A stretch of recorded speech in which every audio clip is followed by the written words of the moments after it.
불쌍히 여기소서라는 제목으로 하나님의 말씀 증거하겠습니다. 우리 감각은 우리를 속이는 경우가 많죠. 많은 경우에 우리가 감각하고 있는 것들이 실제로는 그것의 실제와 우리가 인식하는 것이 다를 때가 참 많습니다. 대표적인 예가 요리할 때 있죠. 그죠? 요리할 때 단맛을 더 강하게 하기 위해서 우리가 어떻게 해야 됩니까? 혹시 아십니까? 설탕을 2배 정도 더 겁나 뿌리는 게 아니라 거기다가 소금을 넣죠. 그렇죠? 소금을 넣어서 단맛이 더 강하게 느껴지도록 합니다. 그래서 이제 초코에 소금을 뿌려 먹는 경우가 있다고 그러더라고요. 잘 몰랐는데 또 우리가 제빵을 할 때도 이 빵의 단맛을 살리기 위해서 소금을 이렇게 뿌리죠. 소금빵 맛있지 않습니까? 우왕 굿이다 소금빵. 그 소금빵 같은 경우도 있고 또 우리 뭐 있습니까? 주스 중에 수박 주스에다가 소금 뿌려서 먹기도 하죠. 엄청 매운 음식 있지 않습니까? 엄청 매운 음식. 그 엄청 매운 음식을 맛있게 하기 위해서 어떻게 합니까? 아주 매운 맛에다가 거기다가 소금하고 설탕을 그냥 때려 붓는 겁니다. 그러면은 그 뭐라고 그래요? 원래 매운 맛도 그 매운 게 맛인가요? 아니죠. 통증이라 그러죠. 통각. 근데 거기다가 설탕과 소금을 갖다 때려 부어버리니까 우리가 뭐라고 말해요? 맛있게 매운 맛이다. 말이 안 되는 거예요. 그냥 그거 통증입니다. 통증인데 소금하고 설탕이 들어가니까 감각을 속이는 거예요. 이게 매운 게 맛있게 느껴지는 거예요. 그 통증이 막 즐겁게 느껴지는 이상한 그런 이제 일이 일어나는 겁니다.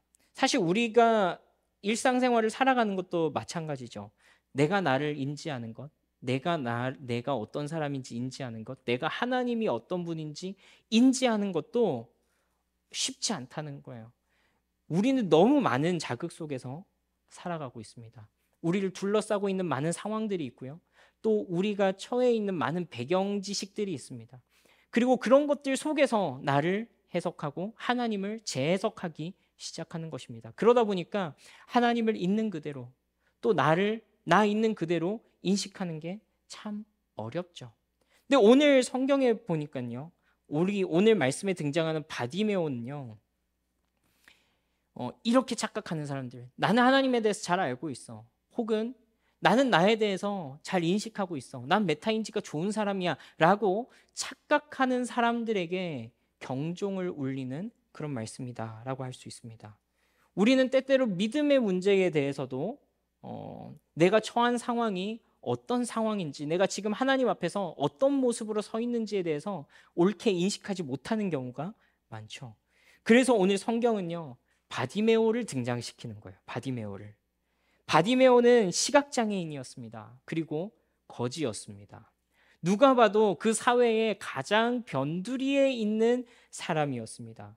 오늘 말씀은요. 어느 모양으로 보나 일반적인 사람들보다 못하다고 여겨지는 거지 바디메오를 등장시켜서 진짜로 하나님을 안다는 게 무엇인지 또 우리가 그분에게 무엇을 기도해야 하는지를 우리 가운데 보여주고 있는 것입니다. 어쩌면요, 바디메오는 일반적인 사람들처럼 앞을 보지 못하기 때문에 남들보다 덜 감각하기 때문에 어쩌면 다른 사람이 보지 못하는 것을 볼 수 있었던 사람인지도 모르겠습니다. 오늘 우리 가운데 이런 은혜가 있으면 좋겠습니다. 우리는요, 너무 많이 보고 너무 많이 듣고 너무 많은 자극 속에서 살아가고 있는 것 같다라는 거예요. 그런데 그 정보가 너무 많기 때문에 나를 둘러싸고 있는 정보들이 끊임없이 나에게 쏟아지고 있기 때문에 무엇이 나에게 중요한 정보인지, 무엇이 내 생명을 살리는 정보인지 제대로 선별해내지 못하는 것이 우리의 실상이다라는 말입니다. 오늘 예수님은요, 이 바디메오가 정작 아무것도 보지 못하는 와중에도 사람이 진짜로 무엇을 보아야 하는지를 보여주고 있습니다. 도대체 무엇을 문제로 인식해야 하는지를 보여주고 있습니다. 그래서 하나님을 만났을 때, 예수님을 만났을 때, 그분 앞에 나아갈 때 우리가 무엇을 기도해야 하는지를 정확하게 이 바디메오가 캐치하고 있다라는 것을 예수님께서 보여주시는 것입니다. 오늘 우리에게 필요한 은혜가 이러한 은혜입니다. 주님, 보지 말아야 할 것들은 보지 않게 해주십시오. 주님, 내가 듣지 말아야 할 소리는 듣지 말게 해주십시오. 주님, 내가 혼란스러워하지 말아야 할 정보에 대해서는 내가 벽을 치게 도와주십시오. 그러나 주님, 내가 보아야 할 것들을 보게 하시고 들어야 할 것들을 듣게 하시고 하나님 앞에 구해야 할 것을 구하게 해주십시오. 주님, 내가 오늘 하나님 앞에서 무엇을 보고 무엇을 듣고 그래서 무엇을 기도해야 하는지 알게 하옵소서. 이것을 우리가 명확히 깨닫게 되는 좀 그런 은혜가 우리 가운데 있기를 주님의 이름으로 축복합니다. 우리 오늘 말씀은요, 마가복음 10장에 있잖아요. 근데 이제 그냥 이 바디메오 이야기가 뚝 떨어진 이야기가 아니라 마가복음 10장의 이 커다란 문맥 속에서 있습니다. 이 커다란 덩어리는요, 마가복음 10장 13절부터 우리가 오늘 끝까지 읽었던 마가복음 10장 52절까지 13절부터 52절까지의 큰 이 맥락 속에서 이야기가 되고 있는데요.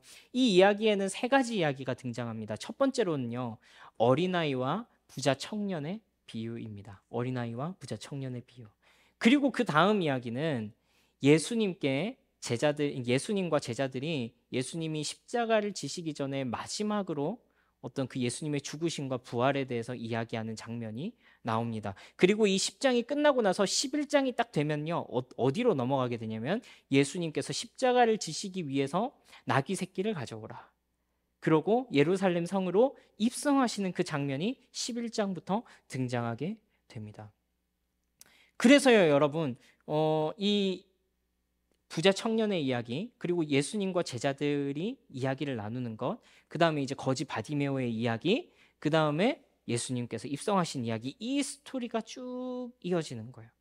그래서 오늘 이 커다란 단락을 통해서는요, 그 마지막에 바디메오를 배치하셔가지고 이 바디메오를 통해서 특별히 하고자 하시는 말씀이 있는 것입니다.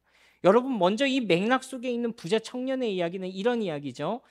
천국은 어린아이와 같은 자들의 것이다 하는 것을 예수님께서 말씀하시고, 하나님을 전적으로 의지하는 자, 그분께 자기를 완전히 의탁하는 그 자들에게 천국이 합당하다라는 그 말씀을 하자마자 누가 나타나요? 부자 청년이 나타납니다. 이 부자 청년이 예수님께 와서 어떻게 하여야지 영생을 얻을 수 있는지를 물어봅니다. 그러자 예수님께서 율법을 잘 지키고 있느냐라고 물어보셨죠. 그러니까 부자 청년이 뭐라고 합니까? 네, 제가 그런 것들은 어려서부터 아주 잘 지키고 있었습니다. 그러면서 뭐라고 말씀하세요? 우리 이 말씀 한번 번갈아 가면서 같이 한번 읽어볼까요? 21장 21절 22절입니다. 함께 시작. 예수께서 그를 보시고 사랑하사 이르시되 내게 아직도 한 가지 부족한 것이 있으니 가서 내게 있는 것을 다 팔아 가난한 자들에게 주라. 그리하면 하늘에서 보화가 내게 있으리라. 그리고 와서 나를 따르라 하시니 그 사람은 재물이 많은 고로 이 말씀으로 인하여 슬픈 기색을 띠고 심히 근심하며 가니라. 여러분, 아마도 이 부자 청년은요, 당시 이 유대인들 사회에서 아주 칭찬받는 사람이었을 것입니다. 어린 나이부터 하나님의 율법을 잘 지켰고, 그리고 이 아이가 특별히 나쁜 짓을 하지 않고 살아왔다는 것 너무나도 잘 알고 있습니다. 어린 나이에 사업에 성공해서 재물도 많이 모았습니다. 어린 나이에 성공하고 누가 봐도 하나님의 축복을 받은 것처럼 느껴지고 누구 하나 이 사람을 싫어하는 사람이 없습니다. 그러니까 이 청년이 예수님께 와서요, 선생님, 어떻게 해야 내가 영생을 얻을 수 있겠습니까? 라고 물었을 때 이 청년이 진짜로 그걸 몰라서 물어봤을까요? 어쩌면요, 이 청년은요, 예수님께 이 질문을 하면서 이런 대답을 듣고 싶었는지도 모르겠습니다. 드디어 네가 왔구나. 드디어 네가 왔어. 야, 난 네가 어떻게 살아왔는지 잘 안단다. 어려서부터 율법도 잘 지키고 하나님의 말씀을 순종했고, 그래서 하나님께서 축복도 주셨고, 야, 넌 드디어 부자가 되었구나. 너야말로 하나님 나라에 합당한 사람이다 라는 그런 칭찬을 듣고 싶었는지도 모르겠습니다. 그런데 예수님께서 이 청년의 마음속 깊은 곳에 있는 욕망, 이 청년이 포기할 수 없었던 그 부분을 긁어 놓으신 거죠. 지금 네가 가지고 있는 그 재물, 너에게 한 가지 부족한 그것이 있는데 그것을 팔아서 가난한 자들에게 주라. 그리고 나를 따라와라 라고 예수님께서 요구하셨습니다. 예수님께서 그 부분을 탁 긁어버리자 청년이 어떻게 됩니까? 근심하며 돌아가 버렸죠. 이 청년의 경우에 그 한 가지 포기할 수 없었던 그 무엇은 무엇이었습니까? 돈이었죠. 꼭 이것은 돈이 아닐 수도 있습니다. 우리가 포기할 수 없는 하나님께 내 모든 삶을 맡기게 하는 포기할 수 없는 그 어떤 것일지도 모르겠습니다. 여하튼 이런 이야기가 있은 이후에요. 이 부자 청년 이야기 바로 다음에는 이런 이야기가 등장하는 것이죠. 예수님께서 자기가 고난받고 모욕을 당하실 것과 십자가에서 죽으실 것, 그리고 부활하실 것에 대해서 이야기를 합니다. 이 예수님께서 제자들과 함께 마지막으로 예수님의 십자가와 부활에 대해서 얘기 나누는 장면이 이 장면이거든요. 이 장면이 있은 이후에는 일주일 있다가 예수님께서 십자가에 못 박혀 죽으십니다. 그러니까 예수님께서 아주 그 계시의 절정 가운데서 제자들에게 자기가 무슨 일을 하시는지, 자기의 메시아적 사명이 무엇인지를 보여주는 너무나도 중요한 말씀을 하신단 말이에요. 이 말씀을 하자마자 등장하는 이야기가 바로 이 이야기인데요. 야고보와 요한이 예수님께 와가지고 이렇게 요청합니다. 우리 함께 한번 읽어볼게요. 35절부터 37절입니다. 시작.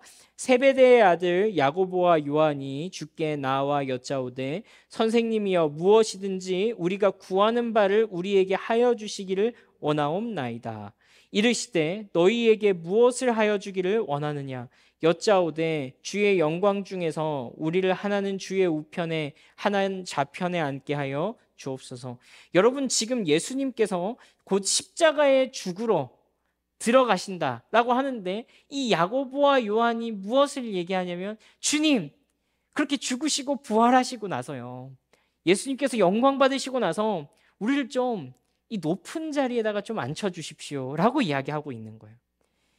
예수님, 저희에게 좋은 자리를 좀 약속해 주십시오. 사실 이 야고보와 요한은 형제였거든요. 둘 다 세베대의 아들입니다.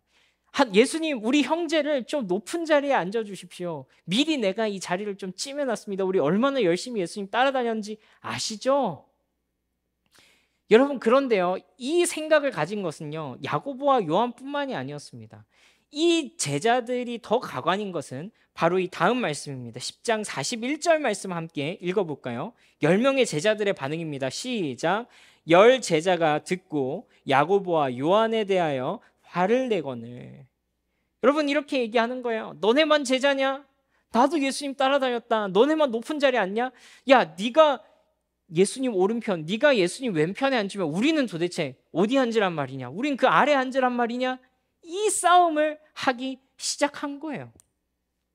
여러분, 그러니까 이 예수님께서 죽으시고 부활하신 이 구원사역의 절정을 앞두고서 이 제자들이 하고 있다는 게 자리 싸움을 하고 있다라는 것입니다. 여러분, 어쩌면요, 이 앞서서 등장한 부자 청년과 이 제자들의 공통점이 뭔 것 같으세요? 이 부자 청년과 제자들의 공통점은 무엇입니까? 저는 이 말씀을 묵상하면서 이 두 종류의 인간들이 지금 예수님과 모종의 거래를 하려고 하고 있구나 하는 것을 느꼈습니다. 여러분, 이 사람들은 소위 메인스트림에 들어와 있는 사람들이었습니다. 소위 지식인이었고, 소위 생각할 줄 안다는 사람들이었고, 소위 사회적으로 뭔가를 이루었다라고 하는 사람들이었습니다. 이 부자 청년은 어린 나이에 뭔가를 성취해서 이미 사람들에게 추앙을 받고 있는 사람이었고요. 이 제자들은요, 돈은 조금 없을지언정 이 당대에 가장 센세이션을 이루고 있었던 센세 우리 까먹어버렸네, 괜히 개그하다가. 그죠? 랍비의 가장 유망한 랍비의 제자들이 되었던 사람들이었습니다. 그렇죠? 이 당시에도 이 유대 사회에 여러 문화들이 있었는데 이 유명한 랍비의 제자가 된다는 것은 그 사회에 주류로 들어간다는 의미였습니다. 제자들은 지금 그 코스를 밟고 있다고 생각을 했다고요. 예수님을 따라다니던 수많은 무리들 중에서 그래서 그래도 예수님 가장 가까이에 있었던 간부급들이었죠.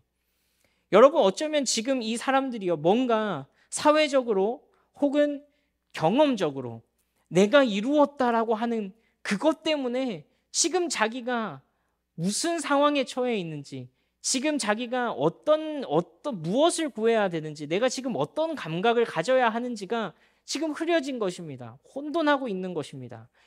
혹은 이 자기가 지금 하고 있는 이 일 가운데 매몰되어져 가지고 예수님께서 말씀하시는 게 들리지가 않는 거예요.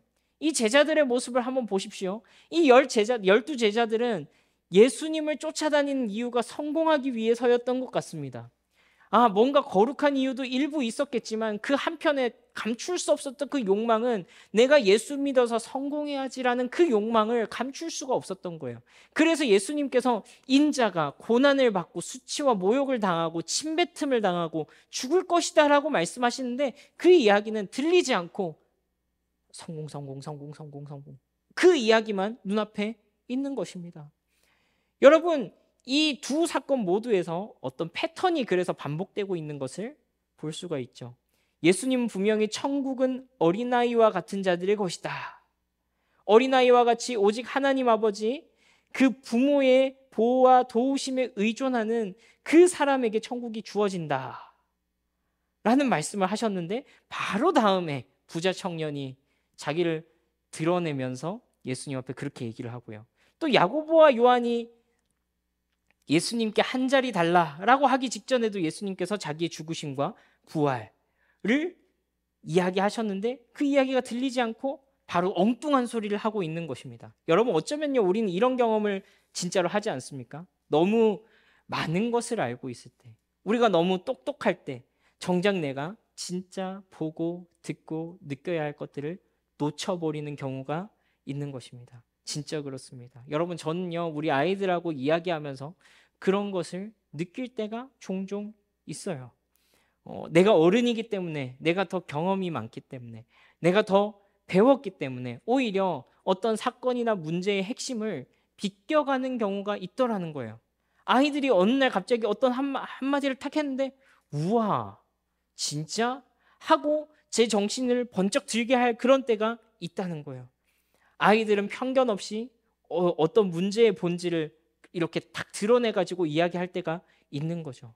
여러분, 이 제자들은요, 이 부자 청년은요, 이 수많은 경험과 환경과 자기들의 상황 때문에 지금 자기가 구하고 있는 대상이, 지금 자기가 기도하고 있는 대상이 누구인지, 또 자기가 이 만나고 있는 이 사람이 누구인지 개념이 없다고요. 내가 지금 어떤 분 앞에 서 있는지 개념이 없다고요. 여러분, 이 사람들은요 지금 하나님의 아들 그리스도 앞에 서 있습니다. 온 세상을 창조하신 분입니다. 만물을 새롭게 하실 분입니다. 이 예수님은요 무언가 부족한 분이 아닙니다. 온 세상의 주인이시라고요.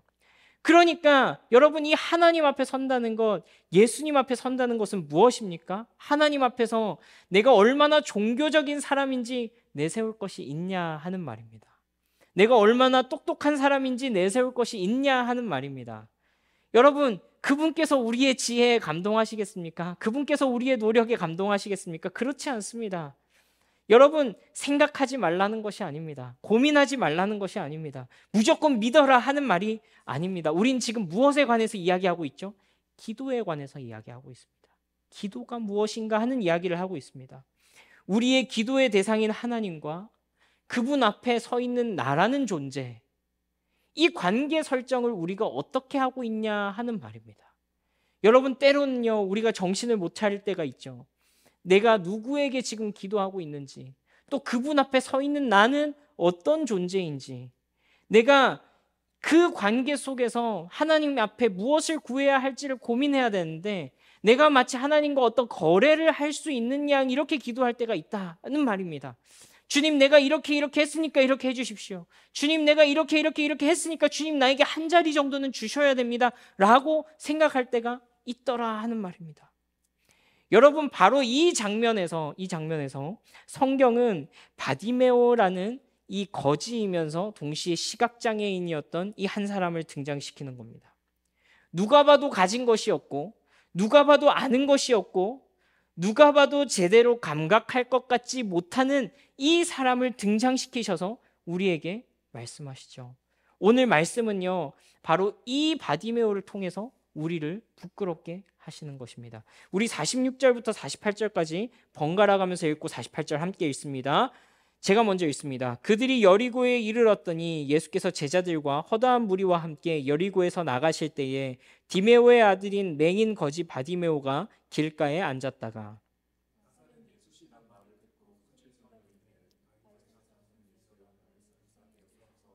함께 읽습니다. 많은 사람이 꾸짖어 잠잠하라 하되 그가 더욱 크게 소리질러 이르되 다윗의 자손이여 나를 불쌍히 여기소서 하는지라. 그렇습니다. 여러분, 이 바디메오는요 여리고 근처에서 구걸하던 거지였습니다. 이미 예수님에 관한 소문은요 온 이스라엘에 쫙 퍼져 있었습니다. 아주 센세이션하게 퍼져 있었기 때문에 큰 길가에서 구걸하던 이 바디메오는 이미 어쩌면 이 소식에 대해서는, 소문에 대해서는 너무나도 잘 알고 있었을 것입니다. 바디메오는요 이미 그날 아침에 예수님께서 이쪽 방향으로 오고 계시다라는 사실을 이 큰 길가에서 이미 사람들이 하는 소리를 듣고 있었을 것입니다. 그리고 이미 그 동네는 아주 이 시끌벅적했을 것입니다. 우리도 그렇지 않습니까? 누가 연예인이 이 동네에 온다라는 그 소식이 들리면은 그때부터 시끌벅적하죠, 그렇죠? 여러분, 그때 누군가가 드디어 그 오후에 바디메오가 한참 기다렸던 그 순간에 딱 외치는 거예요. 나사렛 예수시다. 그러니까 어떻게 됩니까? 나사렛 예수라 하는 말은요 무슨 말이냐면 나사렛 출신 예수다 이 말입니다. 나사렛 출신 예수다. 여러분, 그래서요 성경에서 처음 예수님이 등장하셨을 때 나사렛에서 무슨 선한 것이 나오겠느냐 이런 표현이 있을 정도로요 나사렛 예수다 하는 말은 예수님의 출신을 가리켜 가지고 은근히 예수님을 낮추는 표현 중에 하나였습니다. 예수님께서 나사렛 출신이라는 거예요. 저기 촌동네 출신이라는 거예요. 별로 선할 것이 없다 이런 표현인 거예요. 이런 비아냥거리는 사람들도 있었던 거예요. 어쩌면요 이것이 나사렛 예수라는 표현이 통상적인 표현일 수도 있었겠지만 또 한편으로는 당시 예수님을 은근하게 깔보는 사람들의 그런 비아냥거림이기도 했다라는 것입니다. 그런데 여러분, 오늘 말씀 다시 한번 띄워주십시오. 오늘 말씀에 47절에 보니까 나사렛 예수시라는 말을 듣고 누군가가 나사렛 예수다 라고 이야기를 하는데요 바디메오는 조금 다르게 표현합니다. 우리 46절, 47절 함께 읽어봅니다. 한 번 더 시작. 그들이 여리고에 이르렀더니 예수께서 제자들과 허다한 무리와 함께 여리고에서 나가실 때에 디메오의 아들인 맹인거지 바디메오가 길가에 앉았다가 나사렛 예수시란 말을 듣고 소리질러 이르되 다윗의 자손 예수여 나를 불쌍히 여기소서 하거늘. 여러분, 바디메오가 뭐라고 합니까? 바디메오는 똑같이 나사렛 예수여라고 하지 않습니다. 바디메오는 다윗의 자손 예수여라고 예수님을 향해서 부르짖기 시작합니다. 여러분, 다윗의 자손 예수여라는 말은요 구약 성경에 예전부터 예언되어져 있던 이 다윗의 자손을 통하여 우리에게 구원자를 주시겠다라고 했던 그 약속을 말하는 것입니다. 이 약속의 메시아, 그분이 바로 당신입니다. 약속하셨던 다윗의 자손, 우리를 구원하실 메시아, 그것이 바로 당신입니다 라고 하는 외침이 이 바로 바디메오의 입에서 나온 것입니다. 군중들은 예수님을 향해서 나사렛 예수라고 불렀지만 맹인 거지였던 바디메오는 예수님을 향해서 다윗의 자손 예수여라고 부르고 있는 것입니다. 바디메오는요 지금 자기가 부르짖고 있는 대상이 누구인지 정확하게 인식하고 있습니다. 여러분, 우리 48절 말씀 함께 한번 읽어보면 좋겠는데요 함께 읽습니다. 시작. 많은 사람이 꾸짖어 잠잠하라 하되 그가 더욱 크게 소리질러 이르되 다윗의 자손이여 나를 불쌍히 여기소서 하는지라. 48절에 보니까요 지금 여기는요 바디메오 때문에 아주 난장판이 된 상황입니다. 예수님께서 오신다는 얘기를 듣자마자 바디메오가 막 일어나서 예수님이 오는 쪽을 향하여 가지고 막 소리를 지르는 거예요. 다윗의 자손 예수여 나를 불쌍히 여기소서. 그러니까 사람들이 조용히 하라고 면박을 줍니다.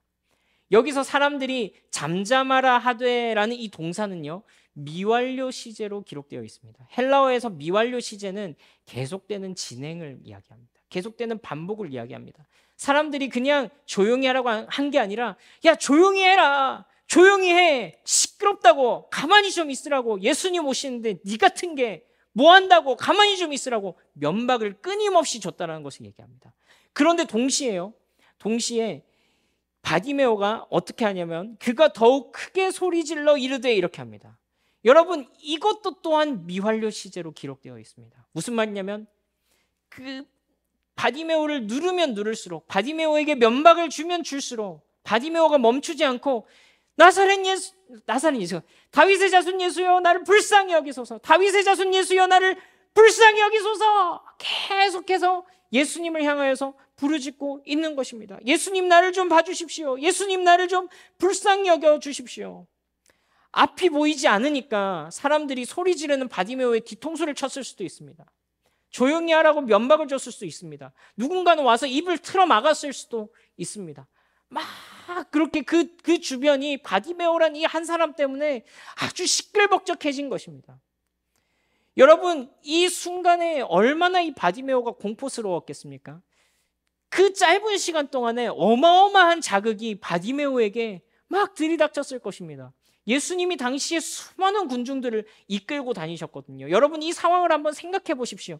바디메오는 너무나도 기다렸던 메시아 예수 그리스도가 나타나자 소리를 질렀고, 바디메오를 제외한 수많은 사람들이 바디메오에게 면박을 주고 고함을 지르고 어떤 사람은 쌍욕을 했을 거란 말입니다. 이 어마어마한 자극이 지금 바디메오에게 가해지고 있었습니다. 여러분, 하지만요, 바디메오는요, 그 가운데서, 그 수많은 자극들 가운데서 내가 지금 기도하고 있는 대상이 무엇인지, 내가 지금 만나고 싶은 그 대상이 누구인지, 그리고 그에게 기도하는 내가 어떤 존재인지 명확하게 감각하고 있는 것입니다. 여러분, 그렇습니다. 이것이 기도의 본질입니다. 아주 원초적인 기도라고 할 수 있습니다. 기도하는 대상이 누구인지 분명히 인식하고, 또 그 앞에 내가 선다는 것이 무엇인지 분명히 인식하고 있는 것이었습니다. 바디메오는요, 예수님과 거래하려고 하지 않았습니다.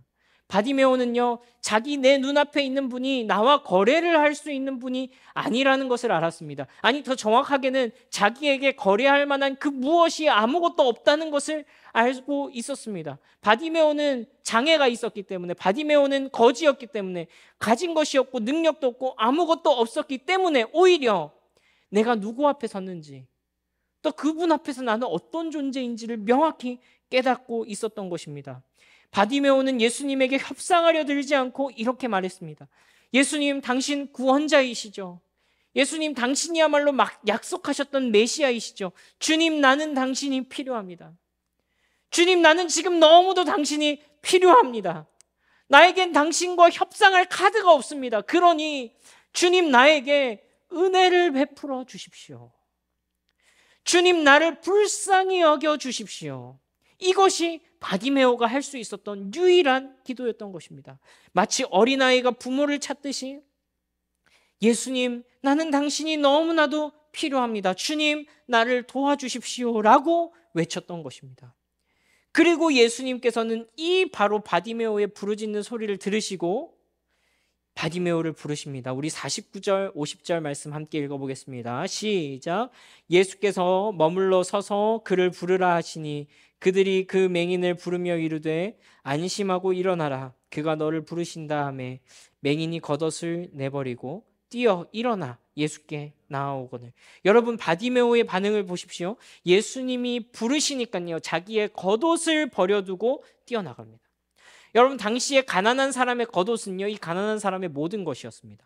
율법서에도 보면요, 그 사람에게 모든 것을 다 전당잡아 가더라도 그 겉옷만큼은 돌려주라. 저녁이 되면 그 겉옷만큼은 돌려주라. 그렇게 되어 있습니다. 여러분, 왜냐하면요, 이 거지들은요, 당시 거지들은 자기의 겉옷을 벗어서 구걸할 때 썼던 거예요. 펼쳐놓고 그 옷에다가 구걸한 이 돈들을 이렇게 모아놓는 것입니다. 그리고 저녁에는 그것을 덮고 자는 거예요. 여러분, 이 거지 바디메오에게 겉옷은 모든 것이었습니다. 몇 개 가진 것이 없지만 그마저도 이 겉옷이 모든 것이었다고요. 근데 예수님께서 오라라고 하셨을 때 이 바디메오가 뛰어 예수님께로 갔다 그럽니다. 어떻게 해요? 겉옷을 버려두고서. 여러분, 이것은요, 예수님의 부르심에 대한 바디메오의 반응일 수도 있겠지만 이 바디메오가 예수님을 어떤 분으로 생각했는지를 잘 보여주는 대목일 수도 있습니다. 여러분, 바디메오는 예수님을 어떤 분으로 생각했습니까? 예수님은요, 내 겉옷보다 소중한 분인 거예요. 지금 내가 얼마 안 가졌지만 내가 가진 이것보다 더 소중한 분인 거예요. 여러분, 그날 길목에서 온 장날이잖아요. 인플루언서가 오시잖아요. 얼마나 많은 사람들이 모였겠어요. 사람들이 중요한 랍비가 또 오신다고 그러니까 조금 마음이 또 여유가 좀 있었지 않겠습니까? 선행을 좀 하고 싶지 않았겠습니까? 이런 거지들에게 오늘따라 수금이 많이 됐을 거란 말이에요. 야, 오늘 장날이다, 대목이다. 바디메오는 그것으로 기뻐하지 않았습니다. 오늘 다른 날보다 분명히 짤랑거리는 소리가 많이 들리긴 했지만 바디메오는 예수님이 부르시자 그것들을 제쳐놓고 예수님께로 간 것입니다. 지금 내가 신경 써야 할 것은 내 눈앞에 있는 이 돈 몇 푼이 아니라는 겁니다. 온 감각을 집중해서 예수님께 모든 초점을 맞춰야 하는 상황이라는 거예요. 내가 가지고 있는 것, 내가 포기하지 못하는 것, 내가 내려놓지 못하는 것, 그거 잠시 내려놓고 예수님이 나를 부르시잖아. 지금 나는 저분께 가야 하잖아. 거기에 모든 신경을 집중하고 있었다고요. 여러분, 이것이 기도입니다. 내가 기도하는 대상이 예수님이라면, 그분이 하나님이라면 나는 그분에게 무엇을 기대해야 됩니까? 무엇을 내가 그분께 기도해야 합니까? 내가 협상할 자격이 됩니까? 내가 무엇을 요구할 수 있습니까? 요구할 수 있다면 단 한 가지입니다. 그분의 은혜입니다. 그분의 긍휼히 여기심입니다. 그분의 불쌍히 여기심입니다. 주여, 나를 불쌍히 여기소서. 그것이 우리의 어쩌면 유일한 기도 제목이 될 수 있을 것이란 말입니다. 그리고 무엇에 집중해야 합니까? 바로 은혜 베푸시는 그분께 집중해야 하는 것입니다. 지금 내가 바쁘다고 하는 거, 너무 신경 쓸 것이 많아서, 해야 할 일이 많아서, 다른 말로 하자면 오늘 내 겉옷에 돈이 너무 많이 들어왔기 때문에 내가 기도하지 못하고 있지는 않냐고요. 정작 오늘 나를 부르러 오시는 예수님에 대해서는 내가 신경이 팔려 있고, 내 눈앞에 오늘 짤랑거리는 소리가 많이 들렸기 때문에 거기에 내 온 정신이 팔려 있지는 않냐는 말입니다. 거기에 신경 쓰느라 예수님 지나가고 계신데 어영부영하다가 그분의 이름 한번 불러보지 못하고 그냥 그 시간을 허비하고 있지는 않냐 하는 말입니다. 그때에 어떻게 해야 합니까? 그때 우리는 어떻게 해야 돼요? 겉옷을 내버리고 뛰어가 예수께 나오거늘, 겉옷을 버리고 뛰어가 예수께 나오거늘, 이것이 우리의 기도의 태도가 되어야 한다는 것입니다. 예수님께서는 바디메오를 부르셔가지고 이렇게 물으십니다. 우리 51절 52절 함께 읽어보겠습니다. 시작. 예수께서 말씀하여 이르시되 내게 무엇을 하여 주기를 원하느냐? 맹인이 이르되 선생님이여 보기를 원하나이다. 예수께서 이르시되 가라, 네 믿음이 너를 구원하였느니라 하시니 그가 곧 보게 되어 예수를 길에서 따르니라. 예수님께서 바디메오에게 무엇하여 주기를 원하느냐 물어보십니다. 여러분, 우리가 사실 아까 한번 읽긴 했는데요, 바로 이 이전의 대화에서 제자들이 예수님에게 이렇게 물어보죠. 예수님, 무엇이든지 간에 우리가 요구하는 것을 좀 들어주시기를 바랍니다. 그때 예수님께서 똑같은 말을 하셨어요. 내가 너희에게 무엇하여 주기를 원하느냐? 그때 제자들 뭐라고 했는지 아십니까? 주님, 우리 둘 중에 하나는 주의 우편에, 하나는 주의 좌편에 앉게 해 주십시오. 엉뚱한 소리를 하고 있는 제자들인 거예요. 예수님을 실컷 따라다니긴 했지만 예수님이 어떤 분이신지, 그분이 뭐든지 내가 해주겠다고 할 때 무엇을 구해야 하는지 정신머리가 나가 있는 것이 제자들의 모습이었다라는 것입니다. 여러분, 그런데 바디메오는요, 보기를 원합니다라고 구합니다. 보기를 원합니다. 여러분, 이것은요, 단순히 바디메오가 자기의 가장 간절한 소원을 예수님께 구하였다, 그렇게만 볼 수 없습니다. 왜냐하면 성경에 보니까 눈먼 자를 보게 하는 것은 메시아의 사역의 가장 중요한 특징 중에 하나이기 때문에 그렇습니다. 바디메오는요, 내가 지금 기도하는 대상이 누구인지 알았습니다. 그분은 다윗의 자손 오실 메시아이십니다. 그리고 그분께서 나의 소원을 들어준다고 말씀하셨을 때 나는 무엇을 구해야 합니까? 메시아만이 들어주실 수 있는 그 소원을 아뢰는 것입니다. 구원자만이 해주실 수 있는 그 일을 구하는 것입니다. 나의 다른 욕망, 뭐 어떤 것, 이것 저것, 더 높은 자리에 올라가는 것, 그런 것들이 아니라 주님, 당신이 메시아이시기 때문에 나에게 해줄 수 있는 그 일을 해주십시오 라고 기도할 수 있는 것이었습니다.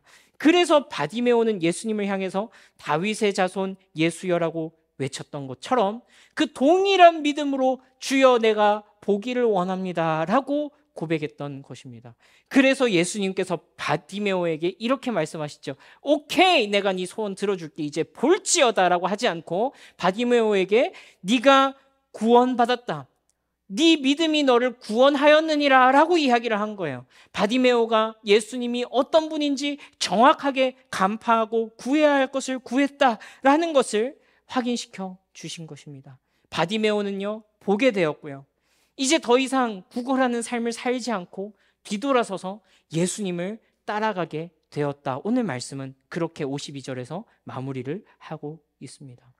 여러분, 어쩌면요, 이 바디메오의 이야기는요, 우리의 기도와 신앙생활에서 우리가 어떤 존재로 하나님 앞에 나아가야 하는지를 너무나도 잘 보여주는 이야기라고 할 수 있습니다. 여러분, 우리 이 말씀 한번 읽어보면 좋겠는데요. 고린도전서 1장 27절에서 29절 말씀이거든요. 우리 그렇게 길지 않으니까 한 목소리로 한번 읽어보겠습니다. 시작. 그러나 하나님께서 세상의 미련한 것들을 택하사 지혜 있는 자들을 부끄럽게 하려 하시고 세상의 약한 것들을 택하사 강한 것들을 부끄럽게 하려 하시며 하나님께서 세상의 천한 것들과 멸시받는 것들과 없는 것들을 택하사 있는 것들을 패하려 하시나니 이는 아무 육체도 하나님 앞에서 자랑하지 못하게 하려 하심이라. 여러분, 이것이 오늘 우리를 부르시는 하나님의 음성인 것입니다. 기도는요, 예수님의 인정을 얻기 위해 애쓰는 종교 행위가 아니라는 거예요. 기도는요, 내가 은혜 없이는 살아갈 수 없는 존재라는 것을 고백하는 것입니다. 많이 가졌기 때문에, 많이 가지지 못했기 때문에 미천한 것이 되는 게 아니에요. 이 역설이 있는 거예요.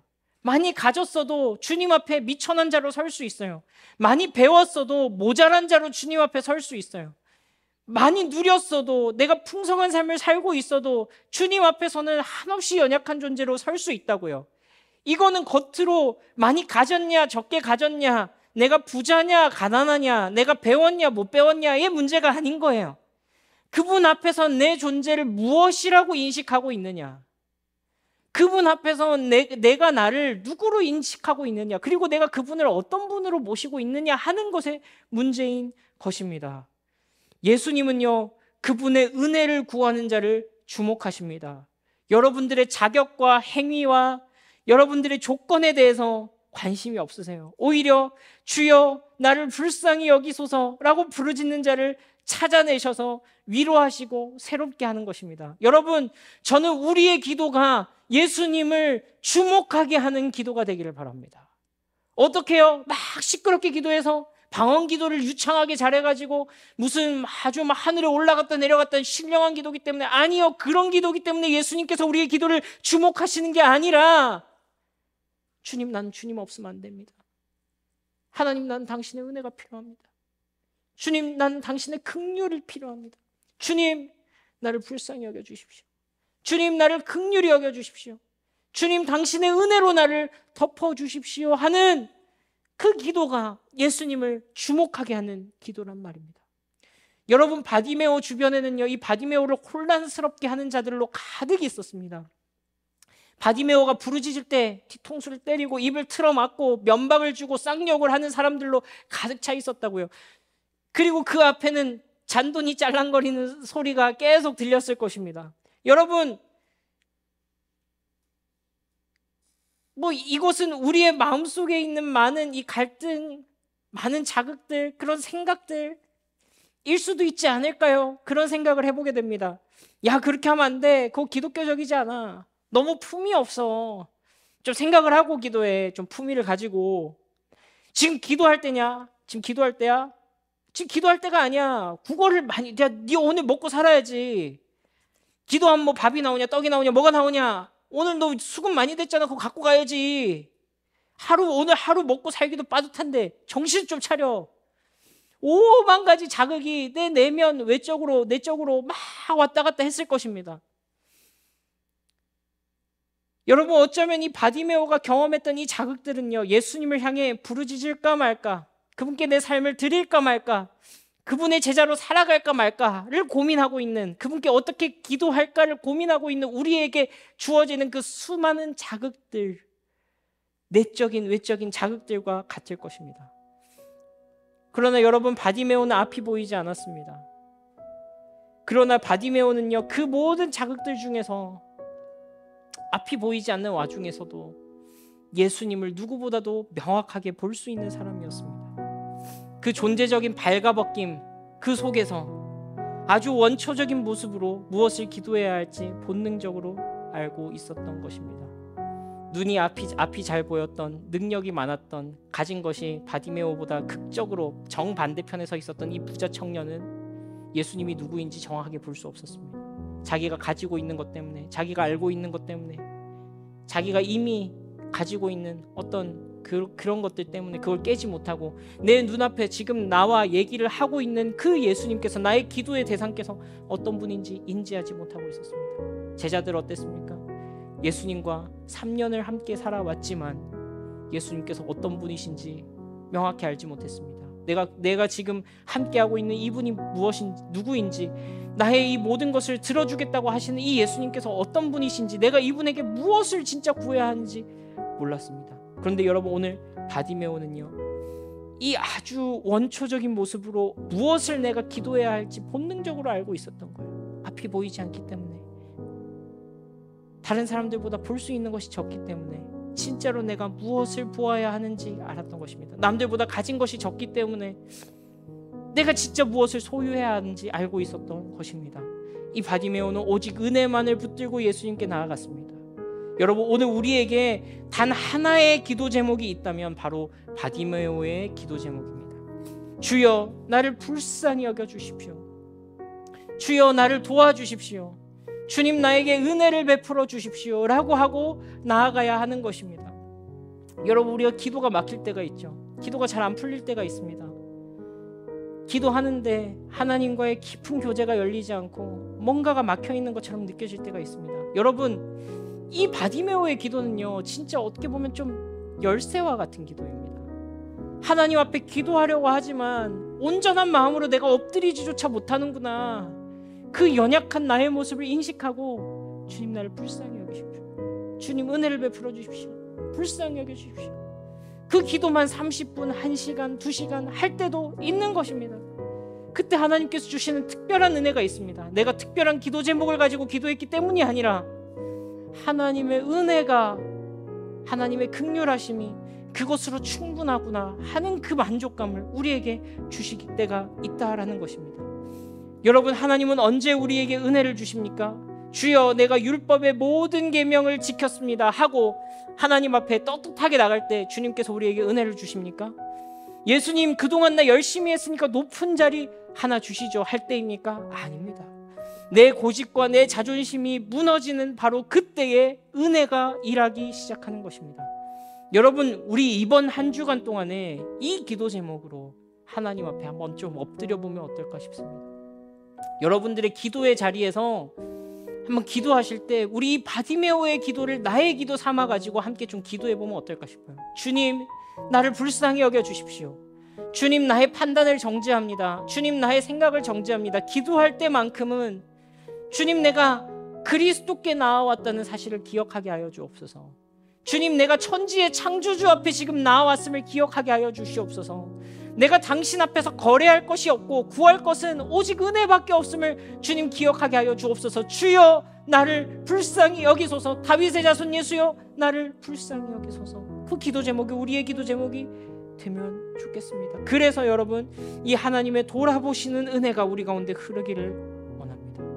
예수님을 잘 따라다녔기 때문에 은혜가 흐르는 것이 아닙니다. 은혜가 흐르기 때문에 예수님을 우리가 따를 수 있는 것입니다.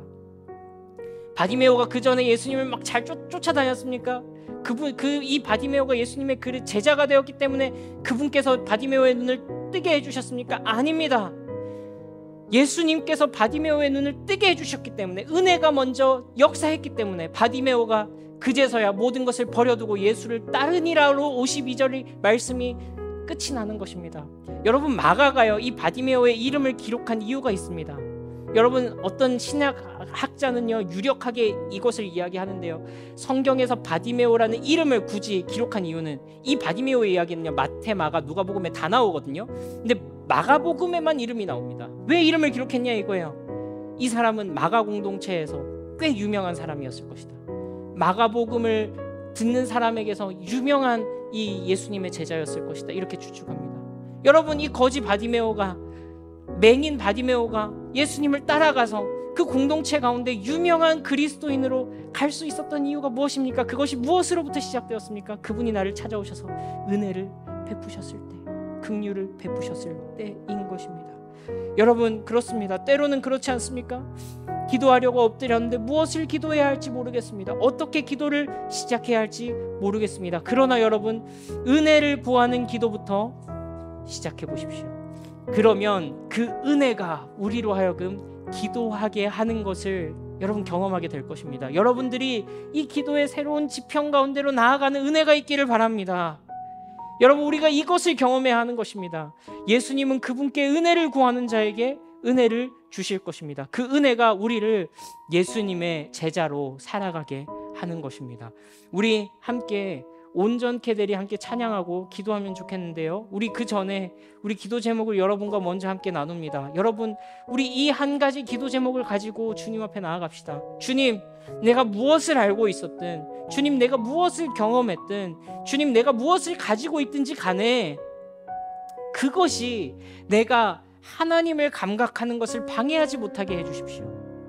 마치 내가 알고 있는 그 조금이, 내가 가지고 있는 그 조금이 하나님과 무슨 협상을 할 수 있을 것처럼, 그분을 마치 저 하늘에서 끌어내려가지고 그냥 나와 뭔가 딜을 할 수 있는 분으로 그렇게 착각하지 않게 해주십시오. 그분이 누구인지 내가 인식하게 하여 주십시오. 주님, 그분은 다윗의 자손 예수이십니다. 하나님의 아들이십니다. 창조주이십니다. 구원자이십니다. 하는 것을 내가 똑바로 알게 해주십시오. 그리고 또 한 가지는 무엇입니까? 내 존재가 누구인지 알게 해주십시오. 주님, 내가 가진 알량한 것 가지고 하나님하고 승부보게 하지 않게 하여 주십시오. 납작 엎드려가지고 주님, 당신의 은혜를 구할 수 있는 내가 되게 하여 주십시오. 주님, 내가 그와 같이 내 존재를 그냥 가식 떨고 위선 떠는 게 아니라 그와 같이 겸손하게 하나님 앞에 설 수 있는 은혜를 허락하여 주시옵소서. 그때에 하나님의 은혜가 우리의 삶을 지배하시고 인도하시고 이끄시는 것을 경험하게 되실 줄로 믿습니다. 우리 함께 찬양하시고 함께 기도하겠습니다.